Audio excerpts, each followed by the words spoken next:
Hi, everyone. This is Susan Hagens here from Northwest Employment Works Confederation College in Thunder Bay, Ontario. And the workshop that you signed up for today is the hidden job market. So that's what I'm going to be speaking to. It's a fairly quick workshop. I go down to the basics and go through everything quickly, but if you have any questions, feel free to ask and I'll do my best to answer. And we'll go over some great information. So the hidden job market, where are the jobs hiding? So I hope everyone can see my screen. And we're just going to go into some basics. So before you start, what I want to make sure that you have is a set employment goal. You should have a professional resume and you should have a positive attitude. If you're going to try to access the hidden job market, it can be a very difficult time. If you've been looking for work for a while, you don't want to go in with a negative attitude. It could really burn some bridges for you. So you really want to make sure that you're in a really good place where you can kind of go in with that positive attitude to learn some great information and access the hidden job market. So I want you to think of the hidden job market as an extra tool in your toolbox. It's not the only thing that you should be doing. I'm not saying to stop applying for advertised positions. That's still very, very important. But what I'm saying is a lot of people don't tap into the hidden job market, and because of that, they're missing out on potential work opportunities.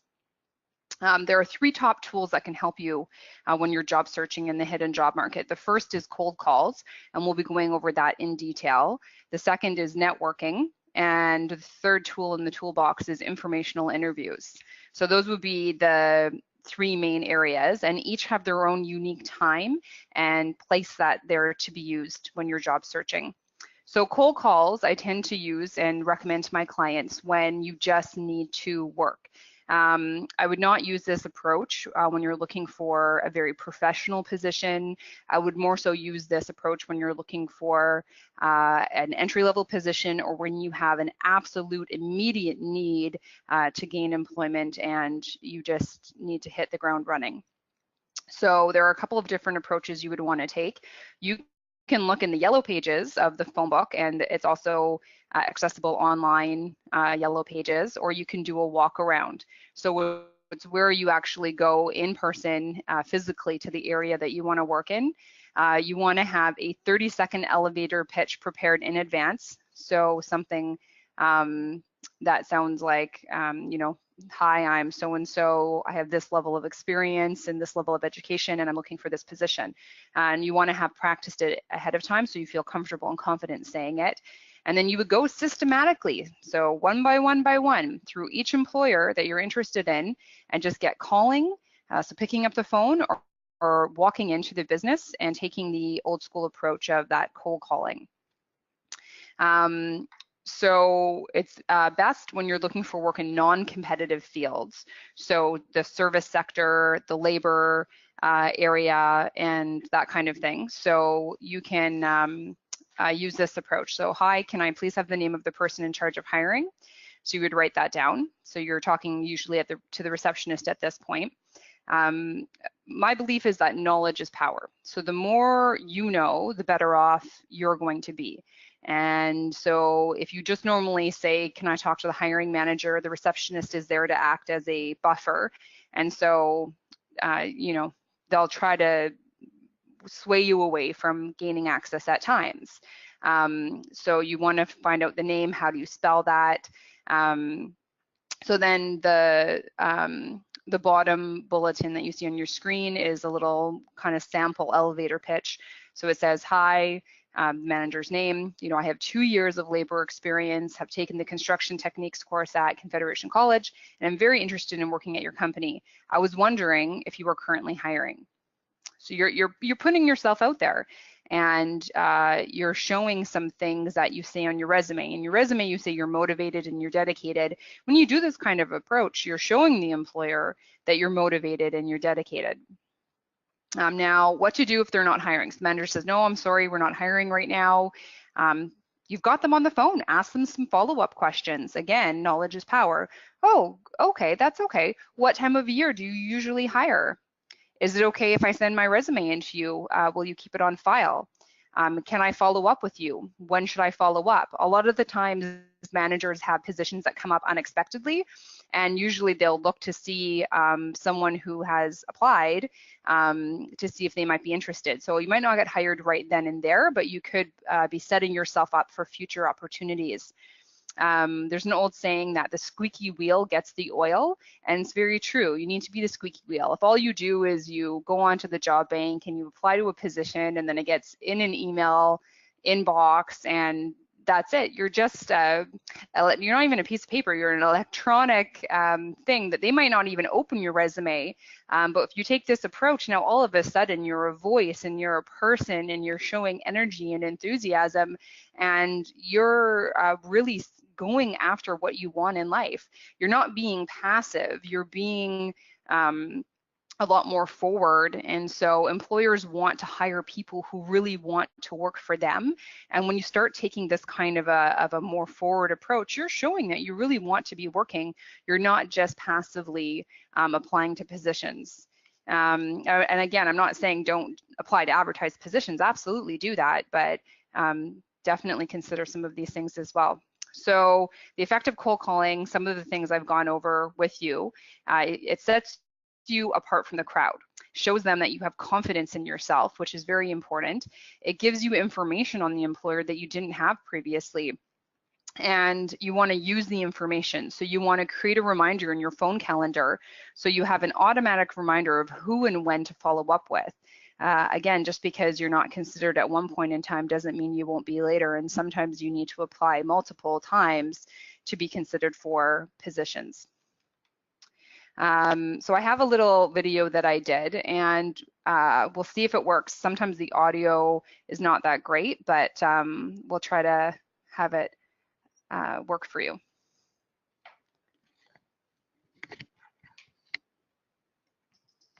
Did you know that 75% of jobs go unadvertised?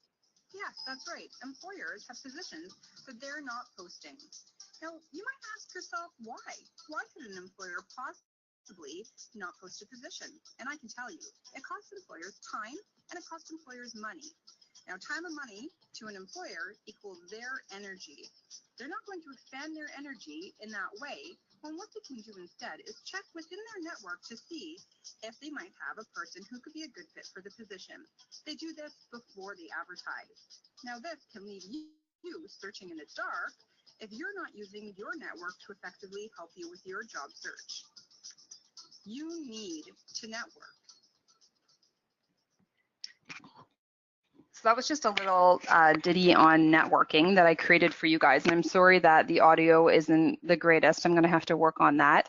But it talked about some really great key points. And we're going to go over those points in the slideshow. So don't worry if you missed any of it. I go over it again now. So we're moving on to networking. So I wanted to make note too. I think it's always great to give examples. And so with the cold calling, before I move on, I'll give you an example. I've been doing helping people secure employment for over 10 years. And I used to run a job search skills workshop, and I presented this material to the group of about 10 people, and some of them were a little bit skeptical, and they said, yeah, come on, Susan, yeah, right, this doesn't work, cold calling. And there was a gentleman looking for a laborer job around this time of year, and he's like, everyone's done, it's the end of the season, nothing's happening. And I said, you know what, yeah, it's the end of the season, but contractors have to get things done before the snow flies. A lot of the time, students leave at this time of year to go back to school, and they're left short. Employers hire laborers at this time of year, I promise you. And I had this thing I used to do where I would make baking, and I asked him, what's your favorite dessert? And he's like, chocolate eclairs. So I said, I will make you chocolate eclairs tomorrow, but you tonight, and bring them to the workshop tomorrow. You have to promise you're going to go through the phone book and phone at least 10 laborer contracting companies, and then you come back here tomorrow and tell me cold calling doesn't work. And so he said, yeah, okay, I'll do it. So I got to work the next day, and he left me a very nice voicemail saying, I hope you enjoy the chocolate eclairs. I'm really sorry I can't come into work, but I found a job. And you were right, cold calling works, it's awesome. And I was very happy, obviously, that he was able to find a position. And it was really great for the rest of the people in the workshop as well, because I had a live example of how it had worked for someone. And it's not always going to work in every situation, but right now, the market is really hot for finding work. And chances are there's an employer out there who just doesn't have the time to look through the resumes, or has been waiting for someone to show some enthusiasm and initiative. And if you just go through where you want to be working and make some phone calls, you never know if you could be one of the people who might be considered. And the worst thing that they can say to you is, no, I'm sorry, we're not hiring right now. Okay, great, thanks so much for the information. Click next one.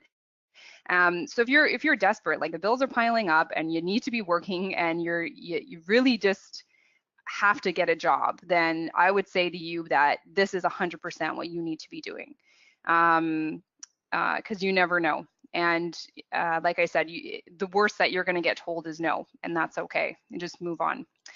So next we're going to talk about networking. So networking is who you know, pretty much. So you think to yourself, okay, who do I know? And you know your friends, you know your family, you know old co-workers, you know your references, you know your teammates, you know your neighbors, your teachers, your acquaintances, you know people who are associations or groups that you are with. Example is Thunder Bay has a Shift network. It's a young professionals network, and it's a way to get together and network in the community. A lot of people say to me, I don't know that many people, but when you actually start thinking about it and making a list, then you'll find that you actually know a lot more people than you think that you do. So you'd actually want to create a list, something that looks like this. And the purpose of creating the list would be to try to reach out to your network and make some connections start happening. So again, it's not sitting passively back and wondering about positions. It's actually going out there and talking to people. The majority of positions that get advertised, someone has networked in order to be considered for it. It's usually a word of mouth hire for a lot of the positions that you see. So once you've created that list, you want to think about what is your goal from doing networking. And so what you want to do is focus on building relationships and not on stepping stones. So what that means is it's not about using people to get what you want. It's about building relationships. So you also want to try to help others and allow them to help you. So you want to share information and ask questions, and you want to be genuine. So in any job searching or networking situation, being the real you should be your goal. Pretending someone you're not will only get in the way of finding the job that's right for you. And you want to be considerate. So ask what's going on in their lives, be present, take the time to really listen. It's important to take the time to reconnect before you're sharing your goals and strategies. So you want to ask for information or advice, but you do not want to ask for a job. And I know a lot of people think that this is really counterproductive, but I think that what you'll find is if there's no job available at that exact moment in time, you're going to put somebody in a corner. No, I'm sorry, I don't know of a job for you. That's like end of discussion. You move on to something else. It's kind of uncomfortable and it's a negative. They can't help you. You don't want to make someone feel that way. Instead, what you want to do is to try to allow them to help you with information. So you want to prepare in advance. Think about what questions you're going to ask when you get together with someone to do networking. Think about, do you need help with a reference, a referral, an introduction to someone, information on training or upgrading your skills. You want to have an objective from the meeting that you have with them. You want to keep notes on the people in your network and the conversations that you've had. You want to update your notes after each conversation. And believe it or not, it can make a difference because life gets busy, you volunteer, maybe you're working in a job, maybe you have kids and families and extracurricular activities, and sooner or later you can forget the good stuff that you've gotten from having these conversations. So you definitely want to keep track of it. So we're just going to skip by that because we're probably going to still have some of those same issues with the volume.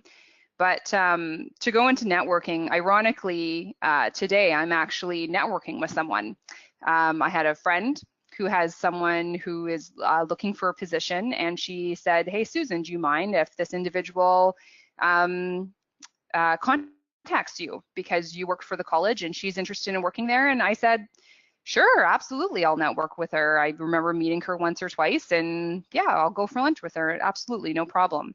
And so that kind of addresses one of the big things that stops people from doing this, and that is that they feel like they're going to be a bother. They don't want to bug people. We're always worried about perceptions, and I think in this case in time, what I would ask you to do is picture yourself, and you're working somewhere, or you're not, or whatever, and somebody comes to you and says, "Hey, can I have 5 to 10 minutes of your time just to sit down? I need to do some networking. I'm considering a different career path, or I'm, searching for employment, and I'm not asking for a job. I'm just looking for some information, and I just want around 5 to 10 minutes, 10 to 15 minutes of their time. Didn't you know, like Joe at so-and-so? Do you mind if I reach out to them? Is that okay?"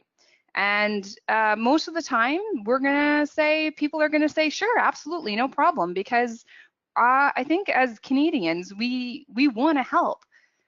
If there's something that we can give and it's not going to cost us anything and it's going to make us feel good and we can share, then that's something that most people will want to do. And if they don't want to, then that's okay too. Again, all you're going to get told is no, and you're in the same situation you were before. But if they say yes, then you have potential to have access to a lot of key information that can be really helpful for you in moving forward with your goals and accessing the hidden job market. So next topic of conversation is informational interviews. So informational interview is where you have a conversation about a company of interest with someone who can help you to get a future position. So it could be gaining information about a specific job, to get advice on how your qualifications might fit in with the organization, to determine if a certain line of work is for you, and most importantly, to network. Just because an employer may not have any openings at present doesn't mean that they won't have openings in the future. So you want to think of an informational interview as an investment in your time. You do not want to go into the informational interview with no information on the industry. You definitely need to do some research first. So you might be asking yourself at this point in time, what are some common informational interview questions? And I've created a list here, but if you do a Google search, you'll find that there are tons of information on all of the subjects that I've spoken to you about today. So if you need a recap on anything, look up the terms cold calling, and it'll give you a elevator pitch example. Look up the term networking, how to network effectively. Same thing with informational interviewing. If you're ever unsure about a topic, in today's day and age, it's expected that you would go and find out the information that you need. And that's a very powerful thing. And that's actually a trait that employers look for in job seekers, someone who can do this type of thing. Because when you're on the job, if there's something that you don't know, then you can have that ability to go and look it up and find the information. And so it shows a little bit about your personality type too. If you are going to go and do this type of exercise, it shows your research skills and your ability to problem solve, and your communication skills, conversation skills, your soft skills, your ability to be on time and to make connections happen. And for a lot of positions, that's a requirement of the job, because all of those things come into play in almost any position. So for the common informational interview questions, there's a whole bunch that you can ask. What are the primary job responsibilities? What experience did you have to get your job? How long have you worked there? What is your own background and experience? What is a typical workday like? How much contact and what kind of interactions do you have with individuals or groups? What do you dislike the most? What are the toughest problems and decisions you handle? What do you wish you've known about your position before you started? So you want to be taking notes on all of this. You want to be writing it down. a lot of the times people in their job search only look at a job ad and they see, okay, this is what you'd be doing in this position. But sometimes what you don't know is what's the pain point for the employer? What problem can you solve? What have you done in your past that would make you a good fit for the position? What kind of examples of past experiences you've had that you can bring to the employer? So by asking all of these questions, you really get a better sense than what a job ad can tell you. It really gives you an insight into the kind of key workings of the position or the company. I always want to ask, what is the entry-level position that most people are able to access the organization through? Because there always is that position that people kind of go through the door from. So what recommendations do you have for me regarding a job search strategy is a really great question, and I think that one would be very helpful as well. So post-informational interview, you want to send a thank you note. They're taking the time out of their day to help you. Gratitude can go a long way. It's very important. Ensure that you keep in touch with the person that you spoke with. You never know when a position might turn up. And you don't want to be pressuring though. You want to do it in a very kind of relaxed, respectful way. Keep track of what you review with them. Follow up on subjects of interest. Connect with them on LinkedIn. Forward articles of interest to them. Try to keep that connection up and happening. So what might you learn from doing an informational interview?